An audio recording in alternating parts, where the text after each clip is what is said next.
মায়ের সাথে কথা বলার পর অনেক কষ্টে পুরো একদিন সে নীলাকে কল দেয়নি। এই দিনটি তার ঘুমের মধ্যে কেটেছিল। ঘুমের ওষুধ খেয়েছিল সে। সন্ধ্যায় নীলার মা কল দিলেন, কেমন আছে, কি অবস্থা, সব জিজ্ঞাসা করলেন শ্রাবণকে। শ্রাবণ উত্তর দিয়ে নীলার কথা জিজ্ঞাসা করতেই নীলার মা বললেন তিনি নীলার সাথে শ্রাবণের বিষয়ে নিয়ে কথা বলেছেন। শ্রাবণ জানতে চাইলে তিনি বললেন, আমি কাল ঝুমুর এবং নীলাকে ডাকলাম, পাশে বসিয়ে তোমার ব্যাপারে সব জিজ্ঞাসা করলাম, কেন এমন করছে বা কী পরিকল্পনা সব। ঝুমুরও তাকে তোমার ব্যাপারে বলল, তোমার যে খুব খারাপ লাগছে এবং নীলার যে এসব ঠিক হচ্ছে না তাও বললাম। আমাদের কথার পরিপ্রেক্ষিতে নীলা যা বলল তা হলো সে কখনোই এমন করতো না, তোমার বাড়াবাড়িতেই সে এমন করতে বাধ্য হয়েছে। তোমার যেমন বন্ধুবান্ধব আছে তারও তো আছে, এই নিয়ে এত সন্দেহের কী আছে? এখন এত সন্দেহ আর ঝামেলা করলে পরে কি করবে? সে এই বিষয়টা নিয়ে দ্বিধায় আছে, থাকারই কথা। আমি তোমাকে তো বারবার বলেছি সে তুমি ছাড়া আর কারো সাথে কথা বলে না, যারা কল দেয় তারা তার বন্ধু। তুমি আমার কথা বিশ্বাস করলে না, তুমি যাকে তাকে ধরে ধরে জিজ্ঞাসা করেছো তার সাথে কি সম্পর্ক। এগুলো কোনো কথা? আমার মেয়ে কি এতই খারাপ? আর তার যদি অন্য কারোর সাথে কিছু করার চিন্তা থাকতো তবে তোমাকে কেন আমাদের সাথে পরিচয় করালো বলো? কী দরকার ছিল এসবের? সে আমাকে বলে, দেখো মা, আমাদের এখনও বিয়ে হয়নি, কিছু হয়নি, আর এখনই এত শাসন, এত অধিকার, তাহলে পরে কি করবে? নীলা দ্বিধায় আছে এবং এ দ্বিধা অস্বাভাবিক কিছু না। যাই হোক, তুমি যদি মনে করো যে নীলা খারাপ, অনেকের সাথে কথা বলে, তাহলে তুমি ভালো কাউকে খুঁজে নাও, আমাদের মেয়ে আমাদের কাছে থাক, এত ঝামেলায় থাকতে হবে না তখন। এসব শোনার পর শ্রাবণ চুপ করে রইল আর মনে মনে নিজেকে দোষ দিতে লাগলো, কারণ নীলার মা যা বলেছে সব যুক্তিসঙ্গত। তারপর শ্রাবণ নীলার মাকে অনেকক্ষণ বোঝালো যে সে আর এমন করবে না, কোনো সন্দেহ করবে না, নীলা যা চায় তা করতে দিবে, এবং আরও বলল উনি যেন নীলাকে একটু বুঝিয়ে বলে সব। সেদিনের পর শ্রাবণ তেমন কল দেয় না নীলাকে, একা একা কান্নাকাটি করতো। তারপর যখনই আবার কল দিত দেখতো যে ওপাশ থেকে ভেসে আসতো, আপনি যে নাম্বারে কল করেছেন তা এই মুহূর্তে ব্যস্ত আছে। এটা শোনার পর শ্রাবণ যেন পাগলের মতো হয়ে যেত। নীলার ফোন তেমন ব্যস্ত থাকতো না, সে তাকে ব্লক করে রাখতো। শ্রাবণ সারাদিন কল দিত বলে ব্লক করে রাখতো সে, এবং মা বোনের বাড়তি নজরদারিতে নাজিমের সাথেও তেমন কথা বলতে পারতো না। যা কথা হতো তা শুধু চ্যাটে। নীলাকে চ্যাটে দেখলেই শ্রাবণ একের পর এক মেসেজ দিতে শুরু করতো। নীলা শ্রাবণের মেসেজও দেখতো না তেমন। মেসেজ না দেখায় মেসেঞ্জারে শুরু হতো শ্রাবণের কলের পর কল, তবুও ধরতো না নীলা। নিজের এতটা অবহেলা দেখে শ্রাবণের খুব বেশি খারাপ লাগতো। সে আরও বেশি সন্দেহপ্রবণ হয়ে উঠত। নীলা মাঝে মাঝে ব্লক খুলে দিত। দিনে কল ধরে অনেক কিছু বলতো শ্রাবণকে, কেন এত কল দেয়, কেন এত ছেঁচড়ামি করে। এই সেই শ্রাবণ শুধু বোঝাতে চাইতো যে সে আর অধিকার দেখাবে না, শাসন করবে না, কেয়ার চাইবে না। তারপরও নীলা যেন তার সাথে একটু কথা বলে, কারণ নীলা তার একটা নেশাতে পরিণত হয়ে উঠেছিল। নেশার বস্তু ছাড়া নেশা করা মানুষ যেমন উন্মাদ হয়ে ওঠে, শ্রাবণও তেমন উন্মাদ হয়ে উঠত নীলাকে ছাড়া। নীলা ব্লক করে রাখুক আর তৃতীয় ব্যক্তির সাথে কথা বলতে থাকুক, এর মাঝেও শ্রাবণ একের পর এক কল দিতেই থাকতো। সে জানে নীলা কল ধরবে না, তবুও সে নীলাকে কলের পর কল দিত। এভাবে দিতে দিতে একসময় তার ফোনের চার্জ শেষ হয়ে বন্ধ হয়ে যেত। প্রতি কলেই যেন পাগলামি বাড়তে থাকতো শ্রাবণে। নীলার সাথে কথা বন্ধ হওয়ার সময়টাতে তেমন পড়াশোনাও করতো না সে। তার শেষ বর্ষের শেষ পরীক্ষার সামনে জেনেও পড়াশোনা করতো না। নীলার কাছে যেন তার সব শান্তি। নীলা একটু কথা বললেই তার মন কিছুক্ষণের জন্য ভুলে যেত শত অবহেলা, শত শত সন্দেহ, শত কষ্ট।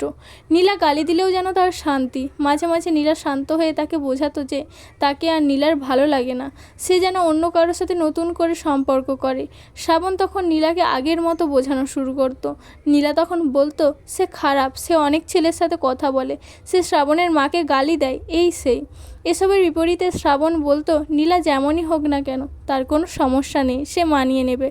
মানিয়ে নেবে কথাটা শুনে মাথা গরম হয়ে যেত নীলার।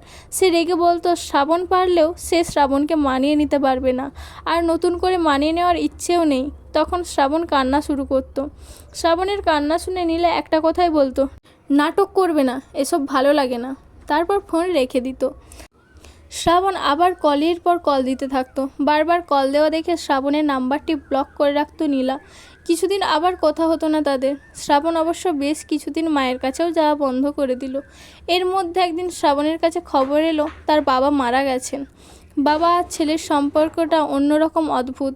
বাবাদের প্রতি যদি কারো বেশি রাগ থাকে তবে তা হলো ছেলেদের, আবার বেশি ভালোবাসাটাও কিন্তু ছেলেদেরই থাকে। তবে তারা তা সব ক্ষেত্রে প্রকাশ করে না, প্রকাশ করে খুব কম ক্ষেত্রেই। শ্রাবণের ক্ষেত্রেও তেমন। বাবার উপর অনেক রাগ ঘৃণা থাকলেও বাবা মারা যাওয়ার কথাটা শুনে তার ভেতরটা ভেঙে গেল। দ্রুত বাবাকে শেষবারের মতো দেখতে চলে গেল সে। সেখানে গিয়ে বাবাকে ধরে অনেক কেঁদেছিল সেদিন। জ্ঞান হওয়ার পর থেকে কখনো বাবাকে এভাবে ধরেনি, কিন্তু সেদিন ধরেছিল। যেন এতদিনের বকেয়া ঋণ পরিশোধ করছিল সে। বাবাকে নিজ হাতে কবর দিয়ে দিন শেষে বাসায় ফিরল শ্রাবণ। পর মহিলার আত্মীয় স্বজন অনেক এসেছিল তাদের বাসায়। ওনার ভাই বোনেরা শ্রাবণকে অনেকবার বলেছিল থেকে যেতে। সে পরদিন সকালে আসার কথা বলে বাসায় চলে এলো। নীলাকে শ্রাবণ কিছু জানালো না। জানানোর মতো ইচ্ছা কিংবা অবস্থা কোনোটাই তখন ছিল না তার। তবুও নীলা জানতে পেরেছিল। নীলার এক বান্ধবী জানতে পেরে জানালো নীলাকে। নীলা তার মাকে জানালে এবং শ্রাবণের খোঁজ খবর নিতে বললে। তিনি নীলাকে বললেন, তুমি ছেলেটার সাথে যা করলে এবং করছো তা মোটেও ঠিক হচ্ছে না। যদি ছেলেটা অভিশাপ দেয় এবং সে অভিশাপ পড়ে তোমার উপর, তখন বুঝবে। আমি কল দিয়ে পরে কথা বলবো, আগে তুমি কল দিয়ে কথা বলো। সে যেন ভেঙে না পড়ে, কান্নাকাটি না করে, এসব বুঝিয়ে বলো। আর তাকে আগের মতো অবহেলা করো না। মায়ের কথা অনুযায়ী নীলা শ্রাবণকে কল দিলেও শ্রাবণ সেদিন নীলার কল ধরল না। নীলা বেশ কয়েকবার কল দিল। পরদিন সকালে শ্রাবণ বাবার কবর জিয়ারত করতে গেলে কিছুক্ষণ বাসায় বসে থাকা বিভিন্ন জনের সাথে কথা বলল। চলে আসার সময় তার দ্বিতীয় মায়ের ভাইদের জিজ্ঞাসা করলো দ্বিতীয় মায়ের কথা। এই প্রথম সে তার দ্বিতীয় মায়ের কথা জিজ্ঞাসা করলো কাউকে। খোঁজ খবর নিয়ে চলে আসার সময় তার দ্বিতীয় মা তাকে ডেকে দাঁড় করালেন। সে দাঁড়ালো। তিনি এসে শ্রাবণের কাছে কান্নাকাটি করতে লাগলেন এবং বারবার মাপ চাইতে লাগলেন। শ্রাবণ কিছু বলল না। কিছুক্ষণ পরে চলে আসতে চাইলে তিনি আবারও দাঁড় করিয়ে রুমে গেলেন। রুম থেকে যখন আসলেন তখন তার হাতে দুটি চিঠি ছিল আর বললেন, এগুলো তোমার বাবা দিয়েছিল। একটা তোমার জন্য আর একটা তোমার মায়ের জন্য। তিনি বুঝে গিয়েছিলেন তিনি আর বেশি দিন বাঁচবেন না, তাই হয়তো তোমাদের জন্য কিছু কথা লিখে গিয়েছিলেন। তিনি প্রায় তোমার কথা বলতেন। তুমি যে ওনাকে দেখতে আসো না সে নিয়ে অনেক মন খারাপ করতেন। গত কিছুদিন যাবৎ উনি অনেক বেশি অসুস্থ হয়ে গিয়েছিলেন। ডাক্তার দেখিয়েছিলাম, ওষুধও খাচ্ছিলেন তিনি। দ্বিতীয় মায়ের মুখে এসব কথা শুনে নিজেকে অনেক অপরাধী ভাবতে লাগলো শ্রাবণ। বাবাকে মাঝে মাঝে দেখতে আসা উচিত ছিল তার। দ্বিতীয় মায়ের কোনো কথার উত্তর না দিয়ে চিঠি দুটি নিয়ে চলে আসলো শ্রাবণ। কথাগুলোর বিপরীতে কিছু বলার মতো কথা জানা ছিল না তার। চিঠিগুলো নিয়ে সরাসরি মায়ের কাছে চলে গেল সে। মা জেনে গিয়েছিলেন যে তার প্রাক্তন স্বামী আর বেঁচে নেই। তবুও শ্রাবণ ওনাকে গিয়ে যখন বলল, মা, বাবা আর বেঁচে নেই, তিনি কিছুক্ষণ চুপ করে রইলেন। তারপর কান্না ভেজা কণ্ঠে বললেন, আমি শুনেছি। শ্রাবণের মা কান্না লুকাতে সর্বোচ্চ চেষ্টা করছিলেন, তবুও পারেননি। মায়ের চোখ ভেজা দেখে শ্রাবণ কিছুক্ষণ কোনো কথা বলেনি আর। তারপর মা নিজেকে সামলে নিলেন আর বললেন, এখন থেকে প্রায় তোমার বাবার কবর জিয়ারত করে আসবে। আচ্ছা, চাপা স্বরে জবাব দিল শ্রাবণ। তারপর মায়ের হাতে একটা চিঠি যেখানে তার মায়ের নাম লেখা ছিল সেটা দিয়ে বলল, বাবা রেখে গেছেন। চিঠিটা হাতে নিতে সামলে নেওয়া চোখের জল আবারও বেসামাল হয়ে আসলো দু চোখ ভরে। মায়ের কান্না দেখে শ্রাবণ নিজেকে আর আটকাতে পারল না। কান্না থামিয়ে মা চিঠিটা খুলতে গিয়েও খুললেন না। প্রসঙ্গ পাল্টিয়ে শ্রাবণকে নীলার কথা জিজ্ঞাসা করলেন। নীলার সাথে যা যা হচ্ছে সব বলল শ্রাবণ, এবং আগের দিন যে অনেকবার কল দিয়েছিল সেটিও জানালো। সব শুনে মা বললেন, নীলাকে তার মতো থাকতে দাও, দেখবে সে আবার স্বাভাবিক হবে। আর কিছু কথা বলে সেই দিন মায়ের কাছ থেকে চলে এলো সে।